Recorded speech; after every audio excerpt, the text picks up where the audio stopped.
Hi everyone, चलो start करते हैं आज का सेशन। लास्ट क्लास देखो हम लोग पढ़ रहे थे about different process under the topic pollination, है ना।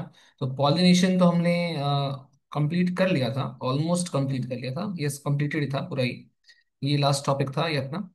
उसके बाद देखो कुछ और भी हैं, जैसे कुछ और भी एनिमल्स होते हैं जो पॉलिनेशन कर सकते हैं। ठीक, जैसे लार्ज एनिमल्स, अब तक हमने इंसेक्ट की बात की या स्मॉल एनिमल्स की बात की थी।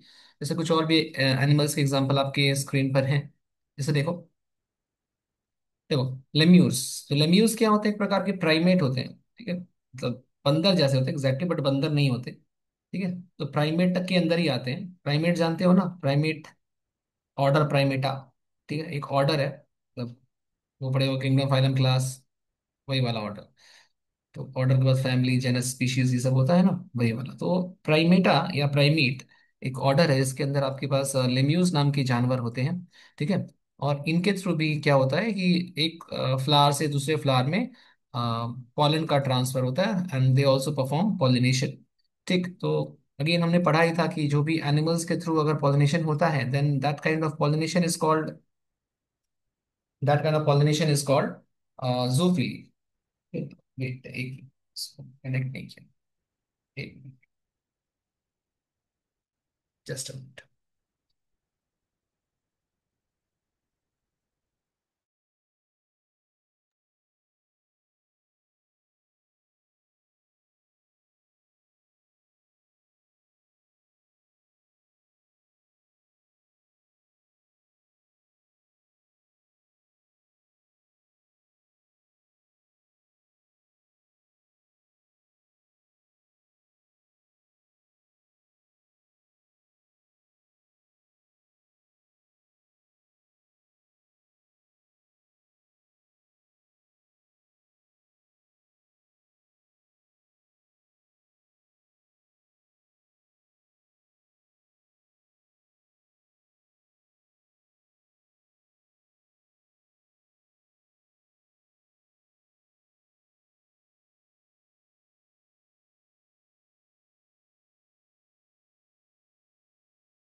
यस, वो ये कनेक्टेड है। ओके, तो हम लोग पढ़ रहे थे कि लेम्यूस एक प्रकार के एनिमल्स होते हैं, एंड इनके थ्रू जो पॉलिनेशन होगा उनको हम जूफिली के टर्म में ही इंक्लूड करते हैं, उसको सेपरेट कुछ नाम नहीं देते हैं। ठीक है, तो आपको पढ़ना भी नहीं है वैसे, जस्ट आप याद रखो लेम्यूस के थ्रू भी पॉलिनेशन होता है। एंड अगेन इसके अलावा और भी कुछ एग्जांपल्स हैं। आर्बोरियल रॉडेंट्स, आर्बोरियल मीन्स जो पेड़ पर, जो ट्रीज पर ड्वेल करते हैं, रहते हैं। जैसे कुछ माइस होते हैं, कुछ चूहे होते हैं, ठीक। एंड कुछ स्क्विरल्स तो आप जानते हो, गिलहरी जो होती है, ठीक। तो इनके थ्रू भी जो पॉलिनेशन होता है, that is also called zoophily, या फिर इसको हम थेरोफिली भी कह सकते हैं। अगर चाहो तो याद कर सकते हो, वैसे ये पूछेगा नहीं आपसे, स्टिल आपकी इच्छा। ठीक है, अप टू यू, याद करना तो कर लेना। ठीक, ऐसे ही जो गेको लेजर्ड होता है, एक प्रकार का लेजर्ड है। ठीक है, ये कलरफुल होता है, ये फ्लावर्स के ऊपर रहता है, फ्लावर्स को फीड करता है। तो फ्लावर्स के नेक्टर को ये खाता है, एंड खाने के प्रोसेस में ये क्या करता है ये, कि एक फ्लावर का पोलन सेकेंड फ्लावर के स्टिग्मा पर लैंड करवा देता है। मतलब इसका मेन एम होता है टू ईट द नेक्टर और पोलन। ठीक है, पोलन तो नहीं, नेक्टर ही खाता है। ठीक, और उस प्रोसेस के दौरान कुछ पोलन इसके बॉडी पर स्टिक कर जाते हैं, and those pollens are transferred from one flower to another. एक फ्लावर से दूसरे फ्लावर में ट्रांसफर कर देता है ड्यूरिंग ईटिंग, या बोल सकते हो अपना जो ईटिंग हैबिट है वो पूरा कर रहा है। क्या खा रहा है ये? नेक्टर खाने आता है फ्लावर में। ठीक है, तो फ्लावर इसको एक तरह से बोलता है कि तुम मेरा नेक्टर खाओ, और उस प्रोसेस में एक्सीडेंटली या कोइंसिडेंटली आप मेरा पॉलिनेशन भी कर दो। ठीक है, तो गेको लेजर्ड हो गया, गार्डन लेजर्ड हो गया। ठीक है, ये सब रेप्टाइल्स के एग्जाम्पल है। तो रेप्टाइल के लिए वर्ड का सौरो, ठीक है, जैसे आपने सुना होगा डायनासोर। तो सौर वर्ड जहां भी आ जाएगा वो रेप्टाइल्स को इंडिकेट करता है, तो उसको बोलते हैं saurophily. Again it is also a type of zoophily. ठीक है, ऐसे ही नोट करके कुछ लिखा, देखो note, animal pollinated flowers are specifically adapted for particular species of animals. तो देखो एवोल्यूशन जब हुआ होगा ना, तो एवोल्यूशन के टाइम क्या हुआ होगा कि अपने पास डिफरेंट टाइप के फ्लावर्स रहे होंगे और उनसे रिलेटेड एनिमल्स रहे होंगे। ठीक है, तो रेस्पेक्टेड एनिमल्स और रेस्पेक्टिव फ्लावर्स का, कोई स्पेसिफिक एनिमल स्पेसिफिक फ्लावर्स का एवोल्यूशन साथ में हुआ है। ठीक है, जैसे एक फ्लावर है, मान लो उसका नाम मैं बोल रहा हूँ F1, सपोज एक फ्लावर है, एक एनिमल है दैट इज कॉल्ड A1। तो एनिमल के अंदर कुछ ईटिंग हैबिट्स होती है। ईटिंग हैबिट्स मतलब जो एनिमल कुछ खाना खा रहा है, उसका जो पसंद होगा खाना, वो क्या खाना खाएगा, that is called eating habit. उसको कोई पर्टिकुलर खाना पसंद होगा, मान लो उसको नेक्टर खाना पसंद है, तो उसको नेक्टर खाना पसंद है, तो उसका एवोल्यूशन इस फ्लावर के ऊपर हुआ है। ठीक है, फ्लावर के अंदर नेक्टर है, तो जैसा फ्लावर है उसके अकॉर्डिंग इसने अपने एवोल्यूशन को किया है। ठीक है, मतलब दोनों साथ में इवॉल्व हुए, दोनों एक साथ रहते थे आसपास ही सेम हैबिटेट में, और दोनों का एवोल्यूशन साइड बाय साइड हुआ है। ठीक है, वही कह रहा है कि एनिमल पोलिनेटेड फ्लावर्स का भी जो एवोल्यूशन है ना, या एडेप्टेशन जो हुआ है, वो एक पर्टिकुलर स्पीशीज ऑफ एनिमल्स के रेस्पेक्ट में हुआ है। मतलब फ्लावर का एवोल्यूशन डिपेंड करता है कि उसको कौन सा एनिमल आकर उसको विजिट कर रहा है। ठीक है, जैसे एनिमल्स उसको विजिट करते हैं उसी टाइप का एवोल्यूशन उसके अंदर देखा गया है। ठीक है, बस यही है। तो एक कुछ एग्जांपल्स आप याद कर लेना, इसके अलावा कुछ एडाप्टेशन, जैसे मैंने भी बात की कि एडाप्टेशंस होते हैं, कुछ एवोल्यूशन हुआ है, एडाप्टेशन हुआ है। आई होप आपको पता है एडाप्टेशन का मतलब क्या होता है। एडाप्टेशन का मतलब होता है कि अपने अंदर कुछ थोड़ा छोटा मोटा चेंज करना। ठीक है, सो अपने अंदर over a period of time there are some changes जो अपने आप को इवॉल्व करने में हेल्प करते हैं, एवोल्यूशन करने में हेल्प करते हैं। ठीक है, जैसे कि मान लो मैं एक सिंपल सा एग्जांपल दूं, जैसे कुछ एनिमल्स हैं जो हिली एरियाज में रहते हैं। ठीक है, अब हिली एरियाज में रहने के लिए उनको फर चाहिए। ठीक है, फर समझते हो ना, जो एक्स्ट्रा मतलब बड़े साइज के जो हेयर होते हैं, बॉडी हेयर एनिमल्स की बॉडी पे होते हैं, तो उनको फर बोलते हैं। जैसे अगर आप रैबिट को देखोगे, तो रैबिट जो हिमालयन रैबिट होता है, तो उसकी पूरी बॉडी पर बहुत सारे फर होते हैं। ऐसे ही अगर आप डॉग्स की बात करें, तो जो माउंटेनियस डॉग्स होते हैं ना, उनकी बॉडी पर एक्स्ट्रा हेयर होता है, बिकॉज वहां पर ठंड ज्यादा होती है। सो वेदर के अकॉर्डिंग या उनके लोकेशन के अकॉर्डिंग इनका एडाप्टेशन हुआ है। एडाप्टेशन में क्या हुआ है, इनके हेयर का साइज थिक हो गया है, या थिक के अलावा मतलब ये ज्यादा डेंस हो गए हैं। ठीक है, जिनको फर बोलते हैं, ज्यादा डेंस अगर या थिक हेयर होगा, दैट इज कॉल्ड फर।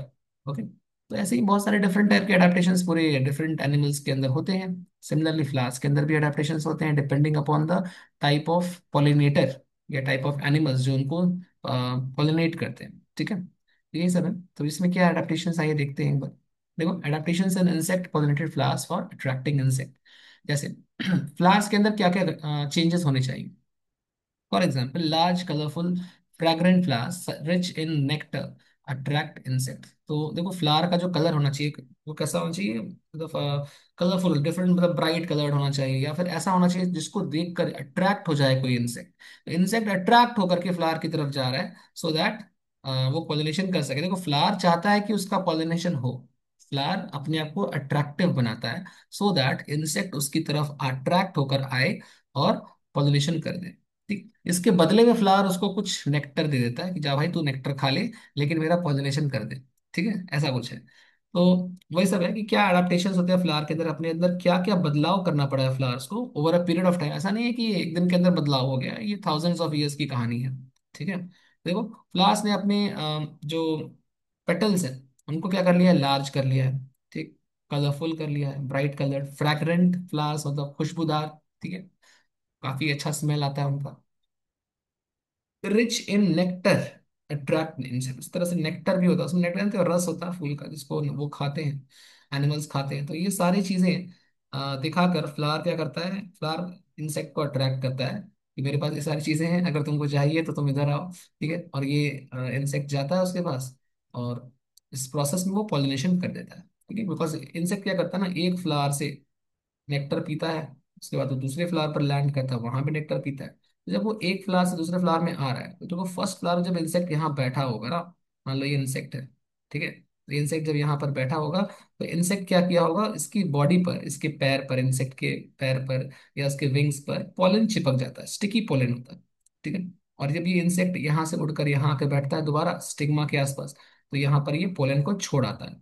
ठीक है, तो इस नेक्टर खाने के प्रोसेस में इंसेक्ट क्या कर रहा है, इंसेक्ट यहाँ पर पोलन का ट्रांसफर कर दे रहा है, यानी पॉलिनेशन कर दे रहा है। ठीक है, यही सब है। नेक्स्ट देखिए, सम फ्लावर्स सिक्रीट फूल ऑर्डर्स या फाउल ऑर्डर्स।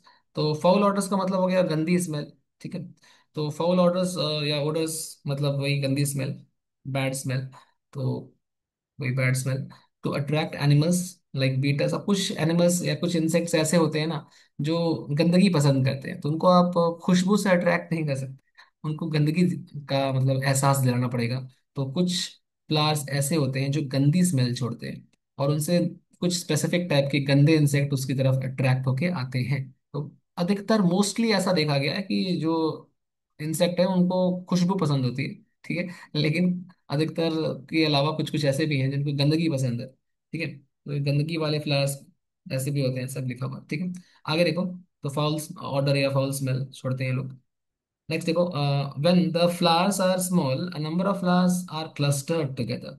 जब फ्लावर्स छोटे साइज के होते हैं और वो दिख नहीं पाते, मान लो छोटा छोटा, मैं यहाँ पे कुछ ऐसे फ्लावर बनाता हूँ, तो बहुत छोटा छोटा, तो देखो जब बहुत सारे छोटे छोटे होंगे ना, तो इनको एक ग्रुप बना के रहना पड़ेगा, एकता में बल है, वही बात है। तो यहाँ सब छोटे छोटे जब सारे बहुत सारे फ्लावर्स हैं, तो एक ग्रुप के साथ प्रेजेंट होते हैं, मतलब एक साथ प्रेजेंट होते हैं, ताकि इंसेक्ट उनको दूर से ही लोकेट कर ले, इंसेक्ट को ढूंढने में परेशानी ना होगा। मान लो एक फ्लावर यहाँ होता है, एक यहाँ होता है, एक यहाँ कहीं होता है, एक यहाँ होता, तो ऐसे दिखता नहीं दूर से ना। बट अगर एक साथ है ना, काफी ये विजिबल, देखो इजिली विजिबल हो जाएगा। अगर बहुत सारे फ्लावर का एक ग्रुप या क्लस्टर है ना, तो we can easily, we can not, या वी कैन ऑल्सो, बट यहाँ पर हम हमसे काम नहीं है इसको, हम इसको काम है इंसेक्ट से।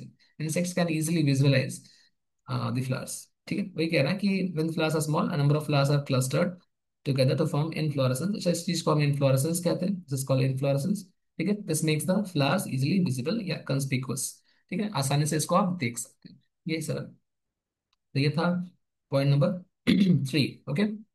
पॉइंट नंबर 4 पर चलते हैं। देखो फ्लोरल रिवॉर्ड्स क्या होते हैं। देखो जैसे कि फ्लावर का काम क्या था, फ्लावर काम था इंसेक्ट को अट्रैक्ट कराना। इंसेक्ट का काम है फ्लावर से नेक्टर पीना, ठीक, और फिर पॉलिनेशन कर देना। अगर मान लो फ्लावर इंसेक्ट को नेक्टर नहीं देता, फ्लावर के अंदर कोई नेक्टर नहीं होता, तो इंसेक्ट आता, विजिट तो करता फ्लावर, देखता कि इस फ्लावर के अंदर रस या नेक्टर नहीं है, तो क्या वो दोबारा आता? कभी नहीं आता, है ना। तो इंसेक्ट को क्या चाहिए? इंसेक्ट को चाहिए नेक्टर। नेक्टर की लालच में इंसेक्ट फ्लावर के पास आता है, ठीक है, और इंसेक्ट क्या करता है? नेक्टर पीता है, और उस प्रोसेस में वो पॉलिनेशन कर देता है, ठीक है। तो फ्लावर ने भी जानबूझकर इंसेक्ट को रिवॉर्ड देने की सोची है। तो फ्लावर चाहता है कि इंसेक्ट बार बार आए, ठीक है, और ये प्रोसेस कंटिन्यूअसली चलता रहे। सो इसलिए फ्लावर क्या करता है, लगातार वो नेक्टर प्रोड्यूस करता रहता है, एंड नेक्टर प्रोड्यूस करके वो इंसेक्ट को पिलाता रहता है, सो दैट इंसेक्ट्स लगातार विजिट करते रहे फ्लावर, ठीक है। वो चाहता है कि इंसेक्ट विजिट करे, और इसलिए वो इंसेक्ट को रिवॉर्ड देता है। रिवॉर्ड यानी वही कुछ खाने पीने का देता है, और भी कुछ दे सकता है, शेल्टर भी दे सकता है किसी किसी केस में। और देखते हैं क्या क्या है। देखो flowers also provide rewards to animals for carrying out pollination, ठीक है। These rewards could be nectar, nectar हो सकते हैं, और and pollen grains, pollen grains हो सकते हैं। हालांकि पोलन ग्रेन्स इंसेक्ट डाइजेस्ट नहीं कर पाता, ठीक है। So that animals keep visiting the flowers regularly, so that वो एनिमल लगातार आता रहे, नेक्टर की लालच में आता रहे, इसलिए फ्लावर नेक्टर प्रोवाइड करता है। Some flowers provide safe place to some moths to lay eggs. तो कुछ फ्लावर्स ऐसे होते हैं जो कुछ कीड़ों को, बटरफ्लाई से कीड़े होते हैं, बटरफ्लाई जैसे ही होते हैं, एग्जैक्टली बटरफ्लाई तो नहीं होते, ऐसा कुछ होता है, ऐसा होता है इस तरह का। ये इसकी बॉडी है, और ये इसका विंग है, ठीक है। ऐसा जो एनिमल होते हैं ना, उनको हम मॉथ कहते हैं, ठीक है। इस तरह का होता है कीड़ा, ऐसा ही है, बट ये बटरफ्लाई की तरह दिखता है आपको। एक पंख इसका बंद है, यहाँ पंख खुला हुआ है, तो ऐसे पंख होते हैं इसके, ठीक है। तो ये बटरफ्लाई टाइप्स का होता है, बट ये exactly not, it is not a butterfly, तो ये थोड़ा अलग है। एनीवेज, तो वही है, some flowers provide safe place to some moth to lay eggs. तो ये जो मॉथ है ना, ये मॉथ फ्लावर के अंदर आता है, और फ्लावर के अंदर ओवरी के अंदर जाता है, ओवरी के अंदर जाकर अपने एग्स ले कर देता है, अपने अंडे दे देता है, ठीक है, ताकि जब इसका बच्चा अंडे से निकले, तो वो ओवरी या उसके आसपास की एरिया को फीड कर सके, ठीक है। अच्छा, ये जो अंडे देने का प्रोसेस है, इस प्रोसेस के टाइम ये क्या करेगा, मॉथ, मॉथ पॉलिनेशन मतलब कर देता है। मतलब मॉथ का कोई इंटेंशन नहीं है पॉलिनेशन करने का, मॉथ का इंटेंशन ये है कि जस्ट वो एग लेइंग कर दे, ठीक है। बट ड्यूरिंग द प्रोसेस ऐसा होता है, जब वो एंटर कर रहा होता है फ्लावर के अंदर, तब जब एग ले करने के लिए वो रास्ते में होता है, तो रास्ते में वो पॉलिनेशन कर जाता है, ठीक है, ऐसा देखा गया। तो इस ऐसे कुछ फ्लावर का नाम आपको याद करना। दो फ्लावर्स ऐसे हैं जो इस प्रकार से एग लेइंग के लिए स्पेस प्रोवाइड करते हैं, सेफ प्लेस, ताकि कोई दूसरा जानवर उसके एग को खा ना जाए, ठीक है। इस दो फ्लावर्स के नाम आपको याद रख लेने हैं। So first is amorphophallus and second is yucca. ठीक है, एमॉर्फोफेलस एंड यूका। तो ये जो एमॉर्फोफेलस है ये टॉलेस्ट फ्लावर है, इसका हाइट 6 फीट का होता है। ठीक है, काफी बड़े साइज का होता है। ठीक है, तो ये ट्रॉपिकल फॉरेस्ट में मिल जाएगा आपको, और इसके अलावा और भी बहुत जगह में, तो शायद साउथ अमेरिका में मिल जाएगा। ठीक है, फिलहाल वो हमारे काम का नहीं, कहाँ मिलेगा कहाँ नहीं मिलेगा। अगर आपको देखना हो तो आप गूगल कर लेना अमोर्फोफेलस कितने बड़े साइज का है, आपको बस इतना याद रखना है कि ये 6 फीट का होता है, टॉलेस्ट फ्लावर होता है। ठीक है। चलिए, तो ये दो एग्जाम्पल आपको याद रख लेने हैं। अब देखो यहाँ पर एक स्पेशल रिलेशनशिप है between yucca plant and yucca moth. जो मैंने मॉथ की बात आपको बताई, और यूका प्लांट एक दूसरा प्लांट है, उसके फ्लावर होते हैं, उसमें क्या रिलेशनशिप है। तो अभी फिर से रिपीट करता हूँ, मॉथ क्या करेगा। मॉथ का एम है प्लांट के अंदर जाकर, फ्लावर के अंदर जाकर जस्ट एक एग को ले कर देना। एग को ले करके वो अंडा दे करके वापस आ जाता है। इसी प्रोसेस में पॉलिनेशन भी अपने आप हो जाता है। ठीक है, वही लिखा, it is a classic example of obligate mutualism. Obligate mutualism मतलब इस, अगर म्यूचुअलिज्म नहीं होगा ना, first of all what is mutualism. Mutualism मतलब कि जहां पर दोनों का प्रॉफिट हो रहा हो। ठीक है, मौत का भी प्रॉफिट हो रहा हो, और प्लांट का भी या फिर फ्लावर का भी प्रॉफिट हो रहा हो, दोनों का प्रॉफिट है। And it is obligate. Obligate का मतलब है बिना इस रिलेशन के ये दोनों जिंदा नहीं रह पाएंगे। ठीक है, मतलब ये दोनों एक दूसरे पर 100% डिपेंडेंट हैं। Without this relationship either of them can not exist. कोई नहीं बचेगा, दोनों मर जाएंगे। ठीक है, तो ऐसे चीज को हम बोलते हैं ऑब्लिगेट। अच्छा, मान लो ऐसा होता कि ये रिलेशनशिप होती तो भी काम चलता, नहीं होती तो भी काम चल जाता, तो उसको बोलते हैं फैकल्टेटिव। ठीक है, तो ये बॉटनी वाले टॉपिक्स जैसे जो आपके इकोलॉजी वाला यूनिट आएगा ना, उसमें ऑर्गेनिज्म पॉपुलेशन ये सब में आपको मिलेगा दोबारा से। फिलहाल अभी के लिए ऑब्लिगेट म्यूचुअलिज्म का मतलब हो गया, यहाँ लिखा भी है, this means that both yucca plant and yucca moth depend on each other. ये दोनों आपस में एक दूसरे पर डिपेंड करते हैं for their survival. Neither can complete it's life cycle without the other. ठीक है, दोनों एक दूसरे के बगैर जिंदा नहीं रह पाएंगे। The yucca moth act as sole pollinator for yucca plant. कह रहा है कि जो मॉथ है ना, ये अकेला pollinator, sole pollinator, single pollinator है। इसके अलावा इसका पॉलिनेशन पॉसिबल नहीं है। बिना इस मॉथ के इस प्लांट का पॉलिनेशन हो ही नहीं सकता, मतलब प्लांट एग्जिस्ट नहीं कर पाए।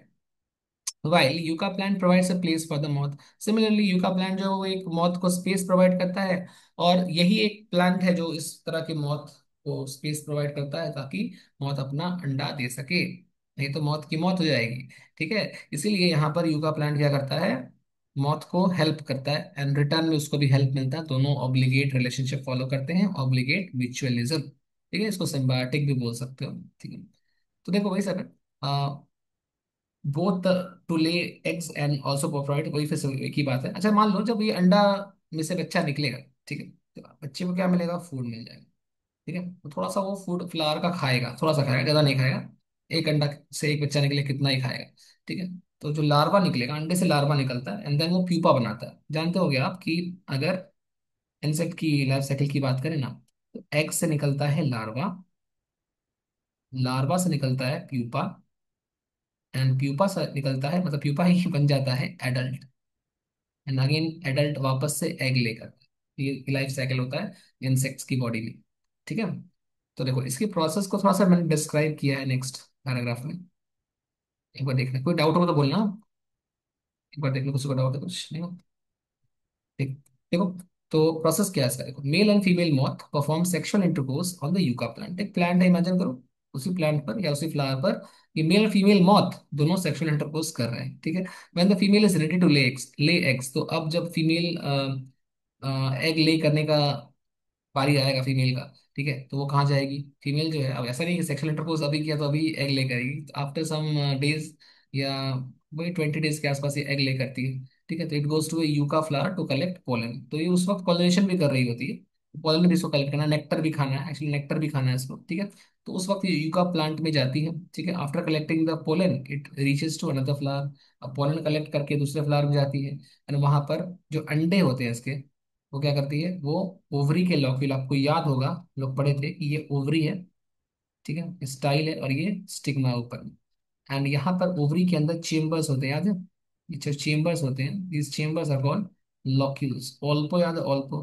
तो ओवरी के अंदर है लॉक्यूल, लॉक्यूल के अंदर है प्लेसेंटा, प्लेसेंटा के अंदर है ओव्यूल, ओल्पो, है ना। फिलहाल अपना इतना डिटेल्स नहीं पढ़ना, अपना काम इतना चल जाएगा कि ओवरी के अंदर लॉक्यूल है, इस चेम्बर को हम लॉक्यूल कहते हैं, और इस लॉक्यूल में जाकर ये जो अंडे हैं वो अपने अंडे दे देती है। जब इस प्रोसेस को वो करती है तो during this process it deposits pollen in the stigma, ये पोलन को भी डिपॉजिट कर देती है स्टिग्मा में यहाँ पर। ठीक है, तो इसको पेनिट्रेट करती जाती है एक्चुअली। जो मौत है ना, फीमेल मौत, वो इस स्टिग्मा के अंदर घुस जाती है, तभी तो लॉक्यूल में पहुंचेगी। तो स्टिग्मा के अंदर जब जाएगी तो ऑब्वियसली वो जो उसका पोलन है वो रास्ते में रुक जाएगा। तो पोलन जो है वो इसके सरफेस पर यहाँ पर लैंड कर जाता है, सोचो। ठीक है, पोलन यहाँ पर लैंड कर गया। ठीक है, आगे चलकर ये तो अंडा दे देगी। ठीक है, और पोलन से पोलिनेशन भी हो गया, दोनों का प्रोसेस हो गया। इस तरह से चलता रहेगा। कभी कभी इस फीमेल मौत की मौत हो जाती है, सच में ऐसा सच में होता है कि वो अंडे देते वक्त ही मर सकती है, ऐसा भी हो सकता है। ठीक है, बट अभी हमको वो नहीं पढ़ना, हमको बस ये याद रखना है कि यहाँ पर दोनों का क्या बेनिफिट हो रहा है। ठीक है, बेनिफिट यहाँ पर मौत का ये है कि उसका जनरेशन आगे चल रहा है। तो ये कुछ लिखा है क्या? Won't the larvae damage the female reproductive apparatus when it hatches? The female reproductive, whose reproductive apparatus, या मौत का या फिर इसका प्लांट का? This one. यस, मतलब आई थिंक तुम बोल रहे हो कि प्लांट का। यस, हाँ प्लांट का। प्लांट का यस, ऑब्वियसली थोड़ा सा डैमेज तो होगा, मैं तो बोल रहा हूँ थोड़ा सा डैमेज होगा, ज्यादा डैमेज नहीं होगा। मतलब उसका एवोल्यूशन ऐसे हुआ है ना कि उस डैमेज को ये सह लेगा। लाइक इट्स लाइक कि तुम्हारा कुछ प्रॉफिट हो रहा है और थोड़ा सा नुकसान, कुछ पाने के लिए कुछ खोना पड़ता है, वैसा ही कुछ बात है। तो थोड़ा सा डैमेज यस होता है इसका, बट वो ओके होता है, स्टिल वो सर्वाइव कर जाता है। प्लांट को ज्यादा नुकसान नहीं होता, थोड़ा सा तो होता है लेकिन यस ऑब्वियसली होता है। बट स्टिल इसका स्ट्रक्चर ऐसा बना है ना कि it will survive the damage. तो ऐसा नहीं होता कि वो प्लांट नष्ट हो जाएगा। ठीक है, क्योंकि जो इंसेक्ट तो छोटा सा है, तो थोड़ा सा डैमेज तो बिल्कुल करेगा obviously, because it is penetrating the female structure. So obviously थोड़ा सा डैमेज तो होगा, but overall all is good, सब कुछ होता है सही से। और लेकिन हाँ, यहाँ पर फीमेल जो मौत है ना वो मर सकती है, बिकॉज वो छोटी सी है। तो वो अंदर तो घुस जाती है, लेकिन रिटर्न आते वक्त उसके पंख टूट जाते हैं, ऐसा भी होता है, उसके पंख टूट जाते हैं। और वो हो सकता है इसी में ट्रैप हो जाए, या फिर बाहर जाके मर जाए, तो ऐसा भी हो सकता है कि वो मर जाए। लेकिन देखो, अब यहाँ पे हम बोलेंगे कि फीमेल की तो मौत हो गई, तो ये कैसे बेनिफिट कर रहा है? तो उसका लाइफ साइकिल तो चल रहा है ना, इस हिसाब से हम बोलते हैं कि बेनिफिट हो रहा है।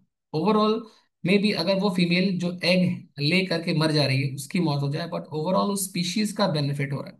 ठीक है, बिकॉज उसका लाइफ साइकिल इसी फ्लावर पे डिपेंडेंट है। एंड अगर ये चीज ना हो, ऐसा प्रोसेस ना हो, तो वो एग्जिस्ट नहीं कर पाएंगे। ठीक है, तो उनको एग्जिस्ट कराने के लिए ये प्रोसेस बेनिफिशियल है, दैट्स वाई दोनों का बेनिफिट है यहाँ।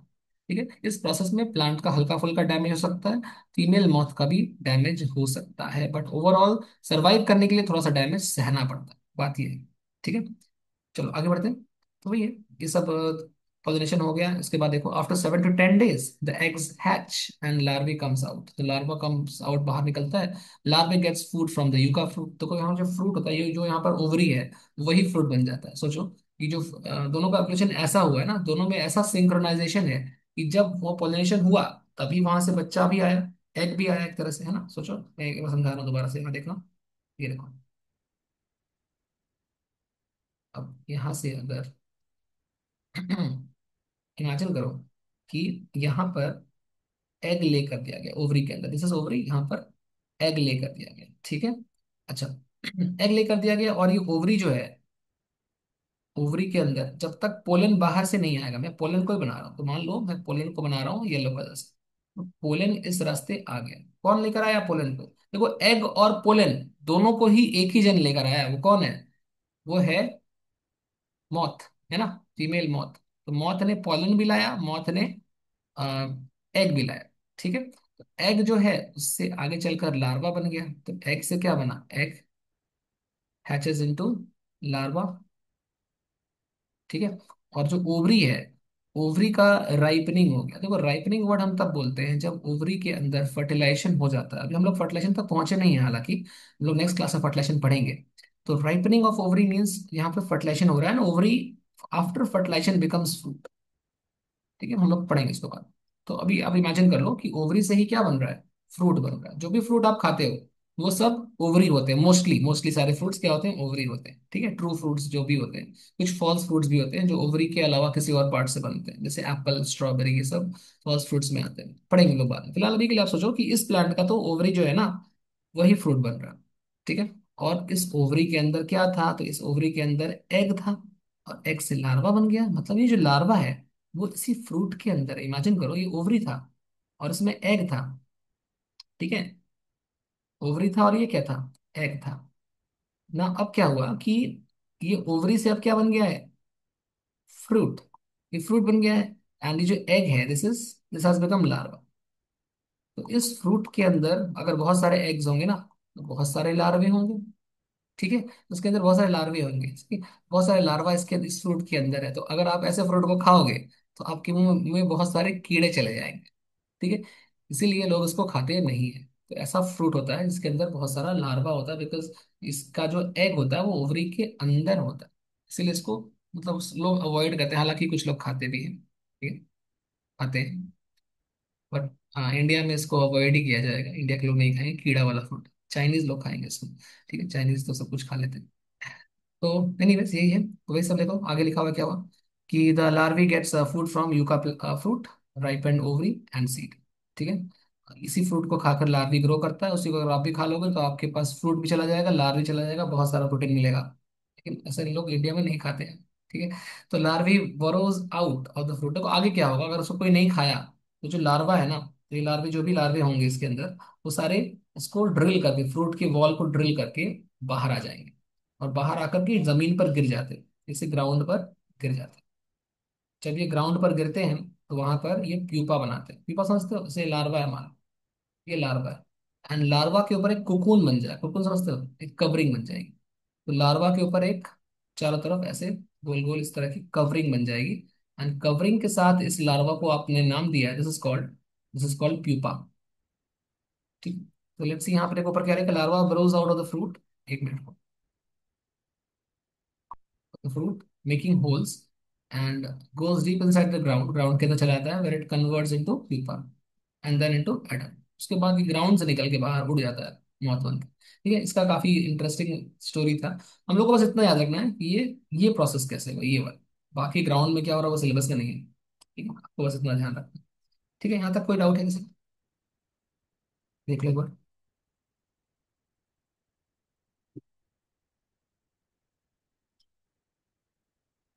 नहीं है, आगे बढ़ रहा हूँ। ठीक है, देखो नेक्स्ट टॉपिक आता है पोलन रॉबर्स।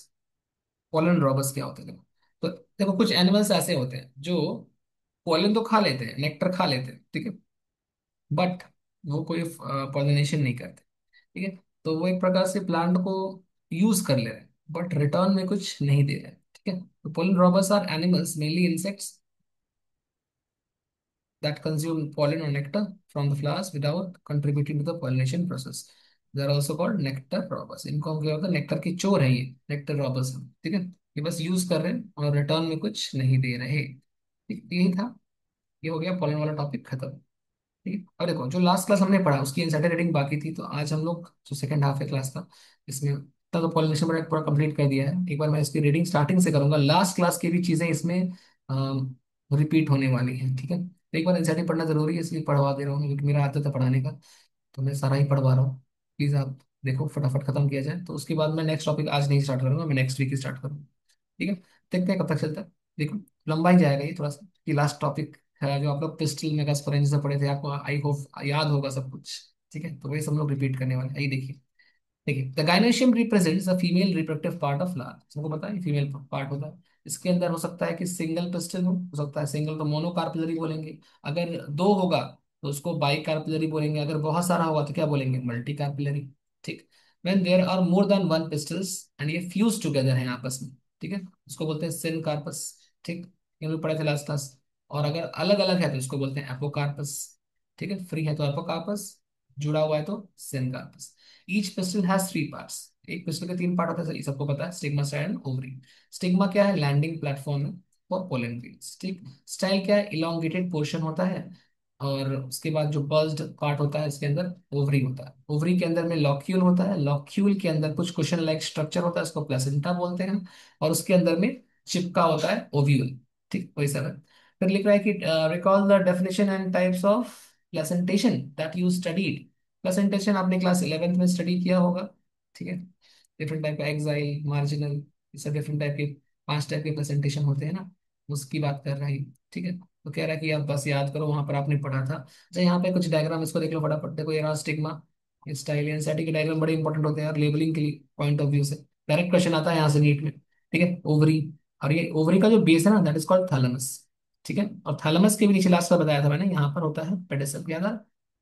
यहाँ होता है पेडिसल। और जब बहुत सारे पेडिसल होते हैं, पेडिसल, जब बहुत सारे पेडिसल होते हैं, उनका जो कलेक्टिव एक ग्रुप होता है, दैट इज कॉल्ड पेडंकल। ठीक है, सो लास्ट क्लास पढ़ा था। फिर देखो यहाँ स्टिग्मा है, इस पार्ट को यहाँ बनाया गया है। ठीक, ऐसे ही देखो यहाँ पर ये कार्पल्स है, मल्टी कार्पल्स है यहाँ पर। ओके, मल्टी कार्पल्स, एंड ये ओव्यूल है। ओव्यूल के डिफरेंट शेप्स, हमने 6 टाइप्स के ओव्यूल्स पढ़े थे, याद है? तो ये रहा एक ओव्यूल। ठीक, यहाँ पे एक ही बनाया हुआ है। ठीक है, ये एनाट्रोपस ओव्यूल है।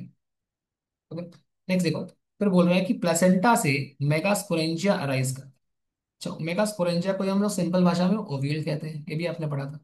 और नंबर ऑफ ओव्यूल जो होता है वो वेरी कर सकता है, हो सकता है वन हो, जैसे कि वीट, पैडी और मैंगो में वन होता है, और मैनी हो सकता है।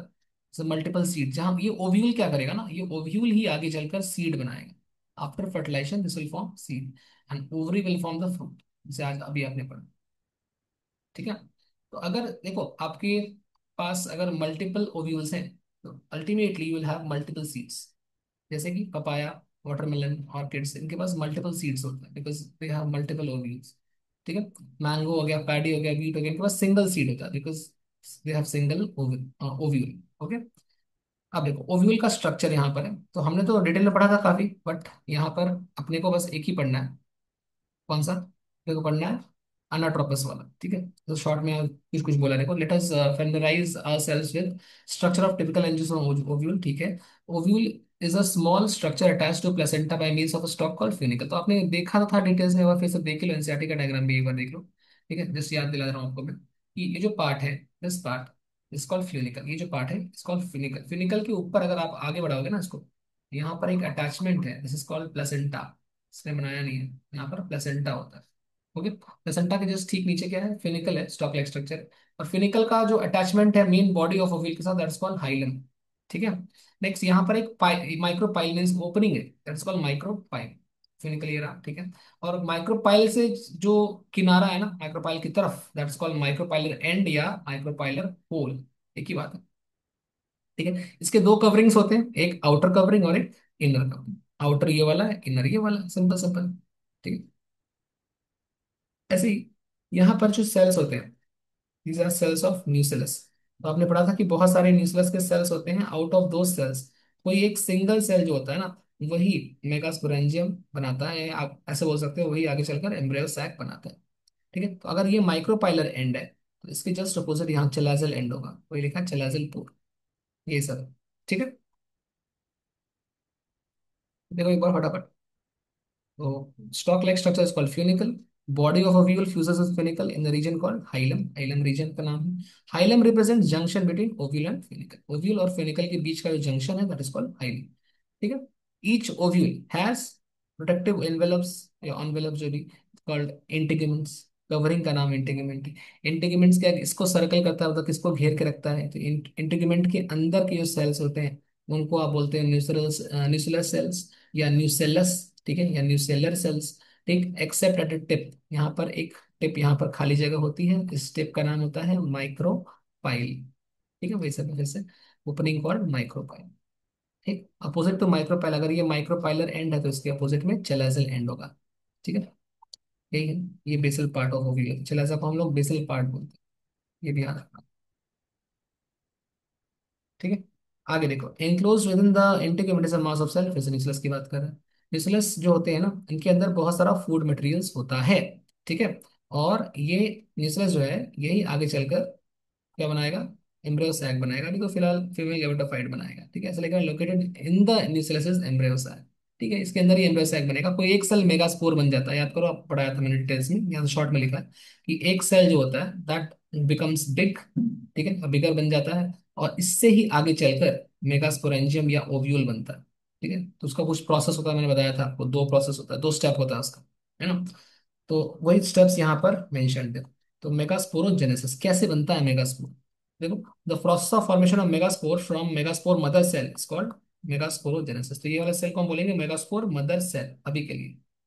ठीक है, और ये डिप्लॉयड का याद करो। फिर इसका होता है मियोसिस नंबर 1। ठीक है, जिससे दो सेल्स बनते हैं। फिर इसका होता है मियोसिस नंबर 2, याद आ रहा? इससे 4 सेल बनते हैं। इसमें चार में से जो ये वाला सेल होता है, नीचे वाला, ये ग्रो करता है, बाकी सारे डिजेनरेट हो जाते हैं। ठीक है, वही सब है। तो ये जो first cell is called MMC megaspore mother cell. तो ovules generally differentiate in a single megaspore mother cell in the micropylar region. Micropyle की तरफ जो सेल होगा वहां पर ही होता है। ठीक है, वहां पर ये MMC डेवलप करता है। ओके, नेक्स्ट पॉइंट पे आइए। तो देखिए यहाँ पर इसको एक्सप्लेन किया गया है, ध्यान से देखेंगे तो कलर में चेंज कलर होगा, देखना। तो देखो इस तरफ micropylar end and this end is called chalazal end, इस तरफ चैलाजल एंड। या ध्यान रखेंगे कि जो माइक्रोपाइलर एंड की तरफ का कोई एक सेल होगा न्यूक्लियस का, वही एक सेल, वही न्यूक्लियस का ही एक cell gets converted into, out of many cells एक सेल कोई कन्वर्ट होगा, that is called megaspore mother cell. मतलब बहुत सारे न्यूक्लियस के सेल्स हैं, एंड उस बहुत सारे सेल्स में से कोई एक न्यूक्लियस का cell gets converted into megaspore mother cell. Nucleus is also differed. ठीक है, तो ये जो बीच का सेल है ये वाला, this is megaspore mother cell. ठीक है, ये पूरा मेगास्पोर मदर सेल पूरा का पूरा। जो मेगास्पोर मदर सेल है, इसके अंदर डिवीजन होगा। फर्स्ट क्या होगा, मियोसिस नंबर वन। तो जब मियोसिस नंबर वन होगा तो इससे दो सेल बन जाएंगे। देखो तो अब ये पहले एक ही था, सिंगल था, but now it has form two cells, ये वन, ये। ठीक है, इसको बोलते हैं megaspore dyad. Dyad means two. Similarly यहाँ से मियोसिस टू हो जाएगा फिर। तो ये मियोसिस वन हुआ, this is meiosis number one. Next meiosis number two. तो दो से चार सेल बन जाएंगे। देखो वन, टू, थ्री, चार सेल बन गए। उनको बोलते हैं मेगास्पोर टेट्राड। ठीक है, और एक बार, जब मेगास्पोर डायड बनता है ना तो ये एन होता है, बिकॉज यहाँ पर मियोसिस वन कैसा डिवीजन है, रिडक्शनल डिवीजन। ठीक है, और फिर ये टेट्राड बनेगा, ये भी कैसे है, एन है। ठीक है, अब इन टेट्राड में से चार में से तीन डिजेनरेट करेंगे, ओनली वन, ये वाला सरवाइव करेगा, ये है फंक्शनल मेगास्पोर। ठीक है, this is functional megaspore. And out out of these four ये तीन डीजनरेट कर जाएंगे। डीजनरेट करके इनको छोड़ दो, जो बचा हुआ है यही ये वाला बनाता है, ये पूरा स्ट्रक्चर बनाता है, ये पूरा स्ट्रक्चर बनाता है। ठीक है, तो सब मैं यहाँ पे स्टॉप कर रहा हूँ क्योंकि ये सेशन एंड होने वाला है। तो इसको मैं कंटिन्यू कर रहा हूँ नेक्स्ट सेशन में, प्लीज जल्दी ज्वाइन करिए।